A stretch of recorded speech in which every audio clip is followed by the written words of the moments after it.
बघा आता बावनकुळे काय बोललेत बघा, मंत्र्यांच्या नाराजीबद्दल मला जाणवलं नाही, प्रत्येकाला आपला पक्ष वाढवण्याचा अधिकार आहे। आणि शिंदे सेनेच्या नाराजीवर आता अजित पवारांचं वक्तव्य आले बघा।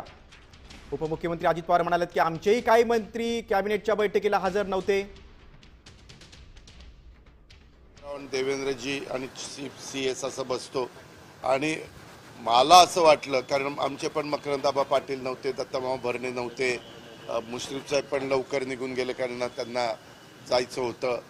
तर माझा असा समज झाला की आज छाननी आहे, म्हणजे ह्याची अर्जांची 288 नगरपालिका आणि नगरपंचायतीची। पण मला खरोखरीच आतमध्ये असं काही जाणवलं नाही, तर मी लगेच एकनाथरावांना विचारलं असतं की एकनाथराव, म्हणजे मी त्या अँगलने कधी बघितलं पण नाही, कारण सगळे असे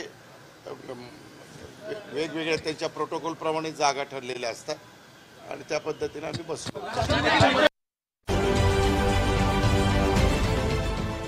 देश विदेशातील प्रत्येक घडामोडींचे लाईव्ह अपडेट मिळवण्यासाठी आता साम टीव्हीच्या सर्व सोशल मीडिया प्लॅटफॉर्मला लाईक, फॉलो आणि सबस्क्राईब करा।